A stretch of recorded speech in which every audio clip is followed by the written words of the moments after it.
Yo tomo las herramientas con las que después construimos la convertibilidad de mis estudios de tesis doctoral en Derecho, que fueron sobre la emergencia nacional y el derecho administrativo, en una época en donde todavía no existían ni la ley de emergencia, ni la ley de reforma del Estado, ni nada de eso. O sea, yo presenté mi tesis en diciembre de 1983, cuando empezaba la democracia, o sea que no, nada de eso había ocurrido, el menemismo todavía no había llegado. Claro, faltaba un Y sin ratito. embargo, había trabajado en eso. Entonces, el análisis de dos crisis emblemáticas de la historia argentina, que fueron la de 1890, que hubo una gran revolución, lo que se llama la Revolución del Parque, en donde cae un presidente y el vicepresidente queda a cargo, que era Carlos Pellegrini, y el que cayó fue Juárez Celman, y donde comienza un poco la historia de la convertibilidad, porque allí se crea la caja de conversión y luego se pone fin a la inflación que también existía en esa época. Y luego la gran crisis, la crisis que fue una crisis mundial, no una crisis local, que fue la La del crisis del 30. 30, en donde se sale del patrón oro, Argentina también sale del régimen de conversión, que era un régimen de conversión a oro, y bueno, en cada momento se tomaron distintas decisiones de emergencia que yo analicé a los efectos de esa tesis, y entonces cuando en febrero del 89 todavía no había estallado la hiperinflación del Alfonsín, pero se avisoraba, reitero, como nosotros teníamos esta observación sobre los fenómenos comparados, veíamos que el proceso estaba lanzado, que era algo que iba a ocurrir. Bueno, ahí Cavallo me comenta algunas ideas que él tenía. Había un régimen o unos papers en Brasil de la década del 80 que planteaban hacer una reforma monetaria con dos monedas locales. Yo le dije que eso era muy complicado, pero que podíamos cambiar el régimen jurídico de la moneda. Entonces me dijo, ¿qué es eso? Y le expliqué el tema este de la conversión y de la caja de conversión que había fundado Pellegrini y cómo había funcionado y todo ese periodo, etcétera, que conocía de la época de estudios de economía por parte de él, de historia económica, pero que no lo tenía presente como mecanismo, porque la generación de economistas de ese tiempo es una generación posterior a la Segunda Guerra Mundial, que se educaron en la flotación monetaria, en un mundo en el que ya había instituciones como el Fondo Monetario Internacional, Claro. como Banco Mundial, etcétera, que habían reorganizado las finanzas mundiales y precisamente para evitar las guerras, porque antes las guerras eran la consecuencia de la competencia primero comercial y cuando ya no se podía seguir compitiendo comercialmente, de los cuales la devaluación competitiva era una de las herramientas, se pasaba a la violencia, ¿no? Entonces, este tipo de instituciones ya eran como antigüedades. Claro. Entonces, la idea de utilizar una herramienta de esas características para resolver el problema, adaptándola al mundo moderno y poniendo en lugar de como patrón el oro, que era en la antigüedad, a utilizar el dólar como patrón de conversión, bueno, fue un diseño novedoso para países como el nuestro y funcionó, en la práctica funcionó y logramos parar la inflación. O sea, piensen que en los meses pico la inflación mensual que teníamos era del orden del 200%. La hiperinflación es la caída drástica de la demanda de dinero. O sea, Tiende a cero tiende a directamente. cero la demanda. Y eso acelera la velocidad de circulación y en ese momento, aunque uno deje de emitir, bueno, no emito más, no importa, porque la que ya está empieza a circular más rápido y los precios se mueven a ese ritmo. Entonces hay que encontrar algún elemento que funcione como para detener. Es como un efecto manada. Entonces ahora nosotros tenemos una base monetaria, es decir, una cantidad de dinero en circulación, que es lo que usamos para nuestras transacciones, y tres bases monetarias que el Banco Central le debe a los bancos. Pero el año que viene van a ser 6 bases monetarias que le debe a los bancos, ¿no? O eventualmente más, Sí. ¿no?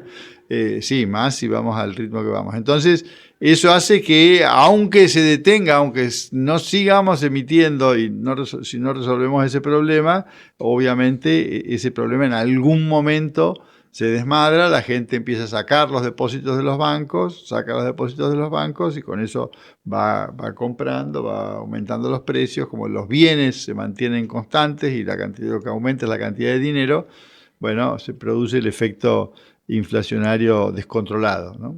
Te hago una pregunta, Horacio. Esto, la ley de convertibilidad, ¿fue una petición de Cavallo? ¿Venían trabajando sobre esto? ¿Fue una propuesta tuya? ¿Menem la entendió del minuto uno?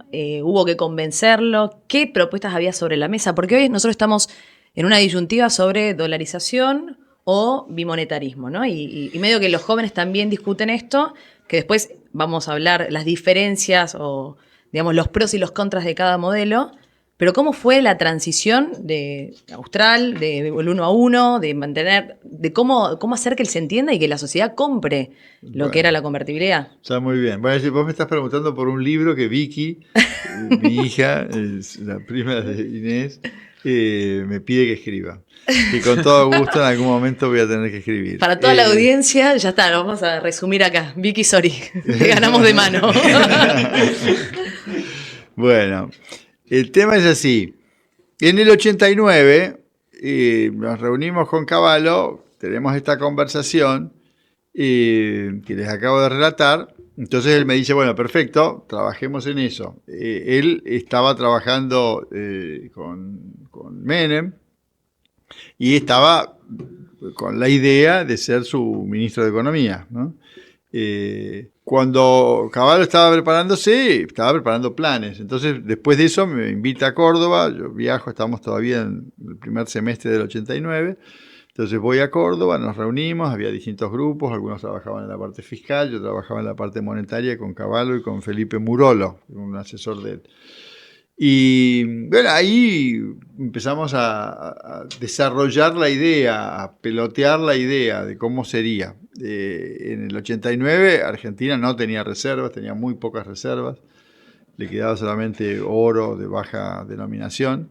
Entonces me pide que empecemos a diseñar este régimen, empezamos a hacerlo y tengo por ahí el anteproyecto de ley. Es un proyecto mucho más complejo que el que finalmente salió, iba a ser una convertibilidad por etapas, o sea, Menem, en lugar de elegir a estos jóvenes audaces o locos que querían poner en marcha ese plan, decidió por lo establecido, la empresa más importante de Argentina, que era Bungiborn, en ese momento, le ofrece apoyarlo y darle un plan y darle equipos y gente, y él opta por esa solución. Cavallo queda fuera de combate, ¿no?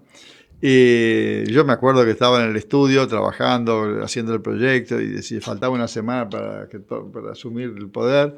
Y digo, qué raro, yo estoy arreglando el país acá y nadie me llama por teléfono, nadie me pregunta nada. Pero claro, ya había pasado el vector por otro lado, ¿no? Claro, ya estabas afuera. Entonces, estaba afuera. Entonces, bueno, pasó el tiempo, pasaron las crisis y en el 91 a Cavallo lo designa el ministro de Economía finalmente, a comienzos de año. Él me pide que lo acompañe en el directorio del Banco Central. Yo fui al directorio del Banco Central y yo me salía de la vaina para avanzar con este proyecto. Me decía, no, escuchame, esperá, estamos con otros temas, no es importante. A mí me preocupaba que la inflación nos comiese el tipo de cambio que él había establecido, que era una banda de flotación entre 8.000 y 10.000 australes. Y bueno, hasta que un día me llamó el 17 de marzo y me dijo bueno, que íbamos a hacer ese proyecto. Entonces nos reunimos en la casa de él, Liach, Cavallo y yo, y ahí se definieron los criterios, o sea, cuál iba a ser el tipo de cambio vendedor, si iba a circular el dólar. Cavallo insistió mucho en que el dólar circulara, se hicieron unas reformas para eso. Entonces, una vez que teníamos las bases, me dijo, bueno, ahora preparar el proyecto, y eso era el domingo a la noche de ese día de marzo. Yo me fui a mi estudio el lunes a la mañana, al mediodía más o menos tenía el proyecto terminado. Entonces se lo llevé, me dijo, sí, me parece que está muy bien, prepárame el mensaje. El martes tenía el mensaje, vino Juan al estudio a revisarlo y estuvimos de acuerdo que estaba bien, me dijo, no me hizo ninguna observación. Y entonces se lo llevé a Cavallo el martes a la tarde y el miércoles lo anunció Menem, y lo mandó al Congreso y el miércoles de la semana siguiente era ley. Si tuvieses que explicarle a la juventud, ¿no? La diferencia entre convertibilidad, bimonetarismo, hoy. ¿Por qué estamos hablando del sistema bimonetario y no estamos hablando de una convertibilidad? ¿Cuáles son las diferencias? Si se habló de dolarización en la época de Menem, cuando plantearon esta si era una alternativa, que es un poco lo que nosotros nos preguntan. La convertibilidad vino a resolver una situación y la resolvió. Yo creo que era un sistema que podría haber perdurado. Perfectamente podríamos hoy tener el régimen de convertibilidad, sería muy, muy poderoso.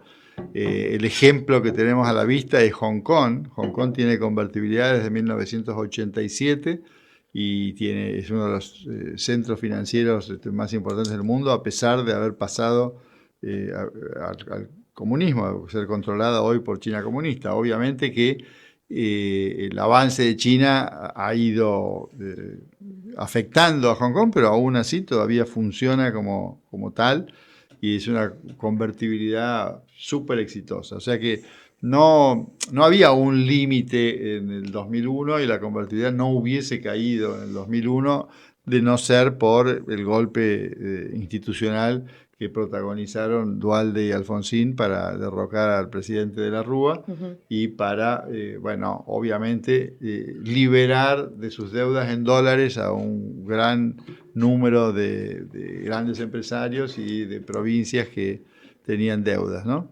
La licuación que obtuvieron a través de la especificación asimétrica fue alrededor de 50.000 millones de dólares. Una bestialidad. Que al tamaño de la Argentina antes o después de la devaluación era súper significativo. O sea, era una tercera parte después de la devaluación del Producto Bruto Argentino y una sexta parte antes de la devaluación, más o menos, aproximadamente. O sea, el producto era de 280.000 millones de dólares y cayó a 140.000 millones de dólares aproximadamente, ¿no? Incluso menos en algún momento, según cómo se lo mida. Y fue un daño monstruoso, no solamente en el stock de capital, que obviamente significó una transferencia de los sectores medios a los sectores muy ricos de la sociedad, las grandes empresas, sino en los flujos, porque quedaron todo desbalanceado, quedaron las tarifas de servicios públicos convertidas uno a uno, es decir, especificadas uno a uno. Los salarios obviamente salieron del peso convertible y pasaron al peso común uno a uno y quedaron fijos durante varios años. Entonces las empresas, por ejemplo, exportadoras tenían un tipo de cambio para exportar de 4 o de 3 y pico, salarios a 1, gas a 1, energía a 1. Los flujos fueron impresionantes, o sea, ganaron plata cantidades industriales, ¿no?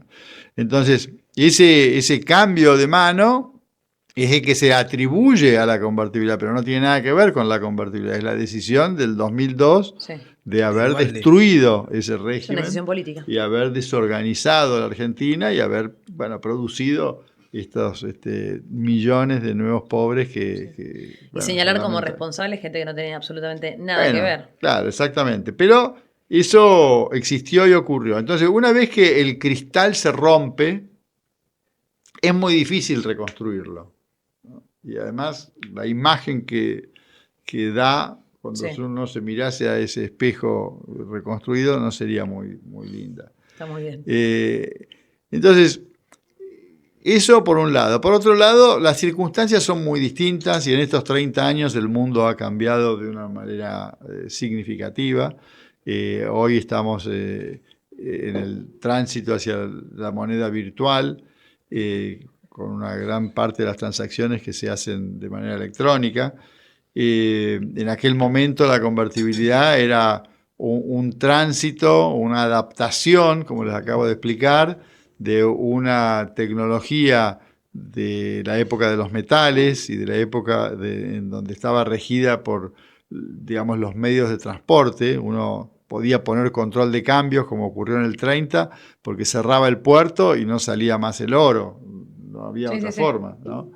En cambio, ahora uno hace un clic en el teléfono y puede mover miles de millones de dólares de un lugar a otro. Entonces, adaptar el sistema, hacer un upgrade al sistema y poder tener un diseño de Banco Central del modelo Reserva Federal es una aspiración, obviamente es un desafío enorme para un país que no tiene la cultura institucional de Banco Central, o sea, ni los sectores más avanzados de nuestra dirigencia, por ejemplo, el gobierno de Macri, respetó la independencia del Banco Central y uno de los eventos de su crisis probablemente sea el 28 de diciembre del 17, cuando no le permitió al Banco Central manejar las tasas de interés conforme a su política. No es que yo coincida o no con esa política, digo, era la política del Banco Central.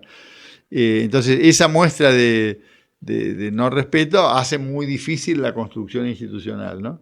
Salir de esa situación es ciertamente compleja y va a llevar un tiempo. Aunque estableciésemos la convertibilidad, tuviésemos las reservas, hacemos así y las conseguimos para poder cambiar la base, o dolarizáramos, que desde ese punto de vista es equivalente. La diferencia entre la dolarización y la convertibilidad es que en la dolarización le damos los dólares a la gente en reemplazo de los pesos, y en la convertibilidad esos dólares son reservas del Banco Central, reservas por las cuales el Banco Central gana un interés. Entonces, esa tasa de interés que gana el Banco Central es un ingreso para el Banco Central, al final del día es un ingreso para nosotros que tenemos, para el país que emitió los pesos, porque por los pesos no paga ningún interés. Claro. Entonces hay una ganancia en esa diferencia. Entonces es más rentable, más conveniente para el país tener convertibilidad que tener dolarización, ¿no? Por un lado. Pero aún si lo hiciéramos convertibilidad o dolarización, que fuera de este tema es parecido, lo mismo existiría inflación, porque hay que cerrar una brecha del 100% entre el dólar oficial y el dólar paralelo, porque hay que aumentar las tarifas que están atrasadas para que paguen los costos y puedan, además de los costos, pagar los impuestos que correspondan. Y porque hay un montón de otros precios en la economía que, en virtud de los congelamientos que el Estado ha impuesto, tienen atrasos, hay distorsiones de precios relativos. En consecuencia, no solo tenemos esta inflación que estamos padeciendo, sino que hay una enorme inflación reprimida cuya magnitud no podemos conocer porque no sabemos la velocidad de circulación de ese dinero una vez que ese dinero funciona. Entonces, lo que hay que hacer es cambiar esa organización, modificar esa organización. Yo entonces en el sistema bimonetario que estoy planteando, sugiero, por un lado, declarar el curso legal del dólar, no solamente tolerar el dólar como fue durante la convertibilidad, no solamente permitir que dos personas se pongan de acuerdo en pagar sus obligaciones en dólares o cobrar sus obligaciones en dólares. Un contrato de locación. Lógico, sino en declararla de curso legal. Eso significa que aunque no haya ningún contrato, el deudor tiene derecho a pagar sus obligaciones en pesos o en dólares, ¿no? Sería un curso legal bajo el principio de especialidad, es decir, que si existe un acuerdo entre un acreedor y un deudor para pagar en cierta moneda, hay que pagar en esa moneda. O sea, yo hice un plazo fijo en el banco en dólares, el banco me tiene que pagar en dólares, porque eso es lo que pactamos. Pero si no hicimos ningún acuerdo, entonces eso va en cualquiera de las dos monedas, claro. Las dos son de curso legal. ¿Para qué esto? Esto es para eliminar el control de cambios. El control de cambios se puso en la década del 30, 1930, y en aquel momento fue muy útil, y de hecho el Banco Central que se creó en el 35 fue un Banco Central bastante eficiente y que tuvo durante 10 años una muy buena actividad. ¿Tenía un directorio con parte privada en esa época? Sí, era un banco mixto, tenía claro. Capital del Estado y capital privado.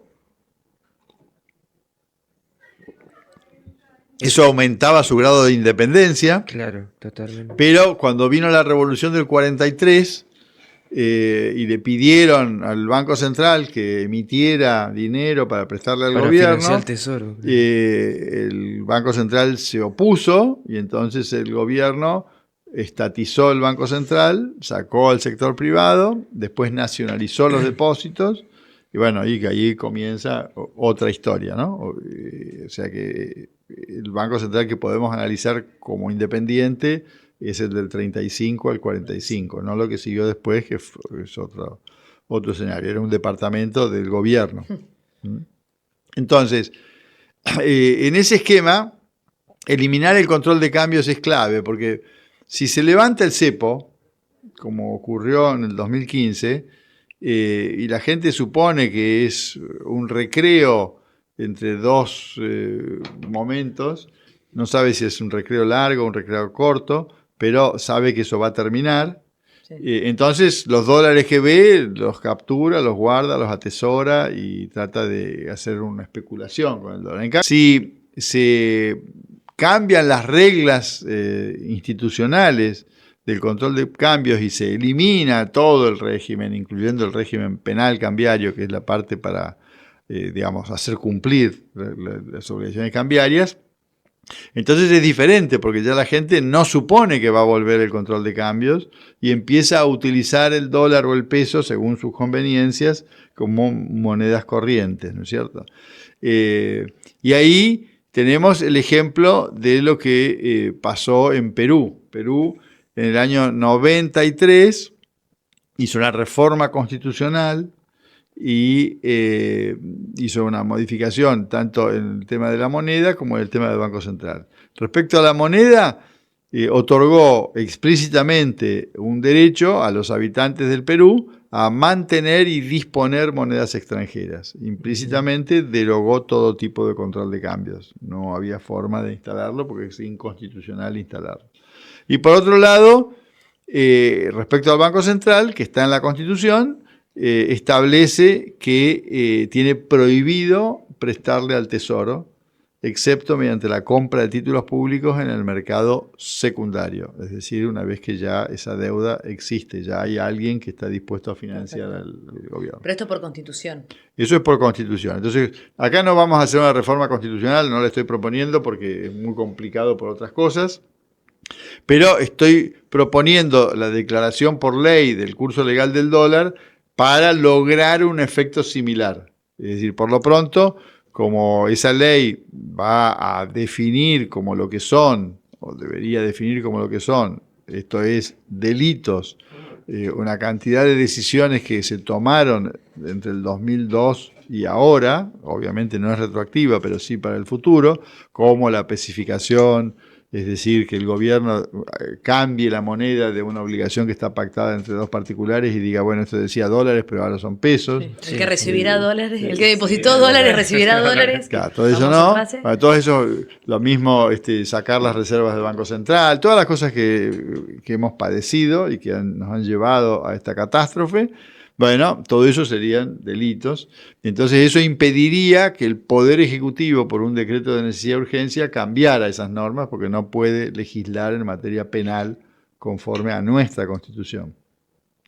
Entonces nos quedaría luego, eventualmente, celebrar tratados de integración con otros países para darle un rango un poquito superior al de las leyes, sí. Porque los tratados de integración tienen mayorías agravadas, que son de la mayoría absoluta de los miembros de cada Cámara, entonces no se modificarían si no es con mayoría absoluta de los miembros de cada Cámara. Pero, sobre todo... Sí, pero tenés una etapa de transición, o sea, que vos lo tengas como reforma constitucional en Perú te da una solidez mucho mayor que la modificación vía ley en el Congreso. Obvio. Y en esa etapa de transición hasta que le da jerarquía. Pero el problema es político y de urgencia, me parece ahí. Claro. Sí, más que el tema económico. Yo te quería preguntar, hoy el Estado está puesto en medio de todas las transacciones que van del país hacia afuera. Sí. Y se para en el medio y trata de agarrar todos los dólares él para después especificar todo. ¿Se puede sacar eso? Sí, es lo que estoy diciendo. O sea, ese mercado único ya una vez que se sacás. elimine el control de cambios y se elimina el régimen penal cambiario, es totalmente libre. O sea, Claro. el Banco Central que yo imagino ni siquiera tendría competencias reglamentarias en materia cambiaria. No sería necesario. La gente sabe perfectamente cómo son los dólares y cómo son los pesos. Claro, Ahora, eso es pero lo que pará. te da el pie para tener el cepo, digamos. No, pero tenés una etapa Claro. donde vos, ponele que llegamos a este sistema bimonetario. Conociendo a la Argentina van a ir todos corriendo al dólar, va a existir, o sea, creo que tenés una parte de transición en generar credibilidad en la sociedad, porque viene de tropiezo. Sí, hacia el peso, porque entre el dólar y el No, peso voy al dólar. claro, eso. O sea, esa es nuestra gran... Esa es Pero la duda. hay Bueno, una duda, ahora hay duda, yo les porque- pregunto, está muy bien, es la duda que tienen todos, pero yo les, Todos con los pesos así. Claro, Por favor. yo les pregunto, ¿por qué no van ahora? Porque no Si tengo usted- plata. Porque no No, tengo no se usted- pesos para no, comprar. no se puede. Pero es perfecto, no No. es porque el Estado no les venda, en realidad No, es ustedes porque pueden ir al Blue y listo. al Blue o al contado con liquidación y comprar a 700 y pico de pesos dólares. Lo que pasa es que ustedes quieren comprar a 350. Claro, Yo también quiero comprar a 350. eso es Y una muchos promoción. En realidad Sí. quiero ganar en dólares, no sé cuánto quiero Bueno, comprar. Lo que pasa es que, digamos, la demanda de dólares o esta teoría De que va a aumentar la que demanda, no tenemos dólares, los dólares son escasos. No, eso es una mentira. Son casos Los para el dólares- Estado que los quiere. Son escasos a que lo 350 quiere regalado, pesos. claro. Pero al precio libre Ahí. son infinitos para el tamaño de Argentina. Argentina es menos del 2% del comercio mundial. O sea que obviamente la cantidad de dólares que hay en el mundo sobran. No solamente sobran porque los tienen otros, sobran porque los tenemos nosotros. Claro. Nosotros tenemos, los argentinos, ahorrados aproximadamente entre 350.000 y 400.000 millones de dólares. Y lo que Eso- estamos hablando que hace falta para que la economía funcione es el 5% de eso. Claro, o sea, que eso entra al sistema financiero. digamos. No, eso si entra al sistema financiero, te aprecia el peso de una manera enorme, te vas a transformar en no necesitamos que entren, necesitamos que los tengan donde están, no hay ningún problema. Simplemente que haya una legislación que les permita usarlos. Claro. Y que al exportador, cuando exportó y recibe los dólares, es el dueño de los dólares y no los tiene que transformar en ninguna moneda. Va a recibir dólares, los va a tener que ingresar, en mi opinión, por razones aduaneras. Sale la mercadería, entra el dinero, después puede hacer con el dinero lo que quiere y se lo puede llevar a cualquier lugar del mundo, no hay ningún problema con eso. El tema es que cuando esté todo el sistema funcionando, bueno, van a estar los incentivos adecuados para que la gente tenga los pesos y pueda seguir usando los pesos, o use los dólares si quiere usar los dólares, pero va a ser prácticamente indiferente tener pesos o tener dólares. Y en consecuencia va a hacer su elección y no le afecta en nada al país que elijan tener los dólares o elijan tener los pesos. Insisto, Perú comenzó este proceso en donde pasó lo mismo y al comienzo había un 80% que prefería tener dólares. 80% medido en moneda, no en personas, ¿no? O sea, había un 80% de dólares, un 20% de soles, que es la moneda de Perú, el sol.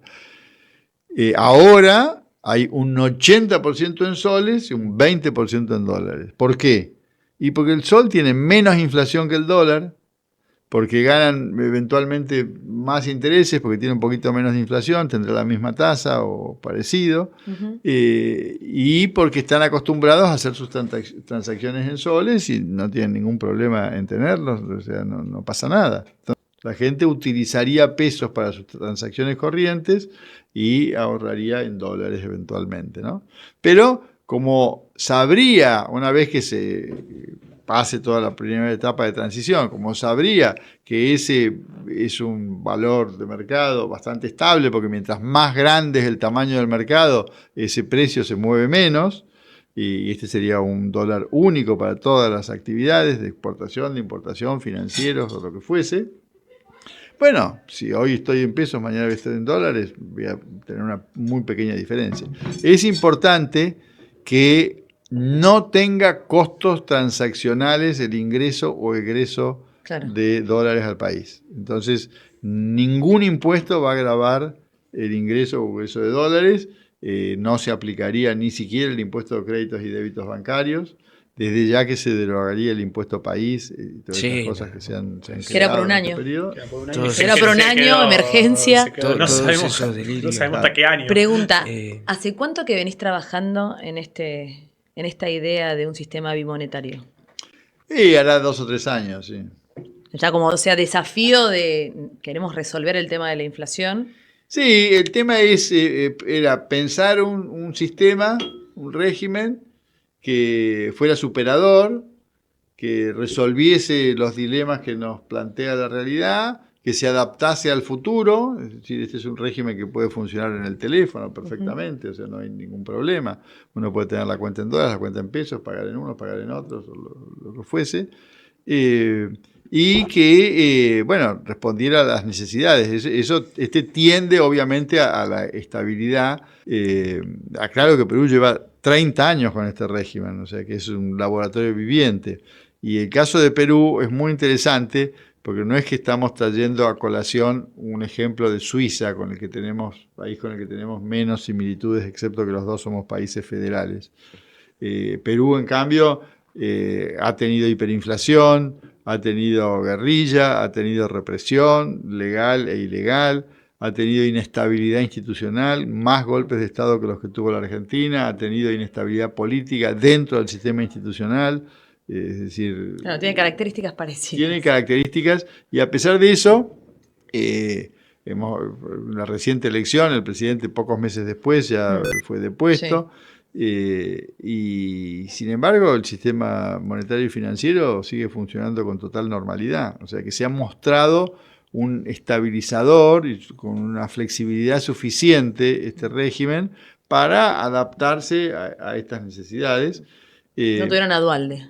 Lo único. No, tuvieron un Dualde y un Alfonsín. Pero a diferencia de la convertibilidad, en donde había una presa, un objetivo, que era por un lado la especificación y por otro lado las reservas del Banco Central y demás, acá las reservas las tendría la gente. O sea, no es que iría como en la convertibilidad al Banco Central para poder emitir pesos. No, la política monetaria funcionaría autónomamente con reservas que sí tendría el Banco Central, que serían títulos públicos, que son los que les debe el gobierno al Banco Central, que habría que transformar las letras intransferibles por títulos públicos, y funcionaría el nuevo Banco Central como bajo el régimen de la Reserva Federal Americana. Ese sería el esquema. Hay tanta expectativa sobre estos cambios que obliga a debates que se ha llevado al plano electoral, cuestiones que son muchas veces más técnicas y que hay que tenerlas diseñadas, y es muy difícil estas cosas diseñarlas íntegramente sin estar en el gobierno, ¿no?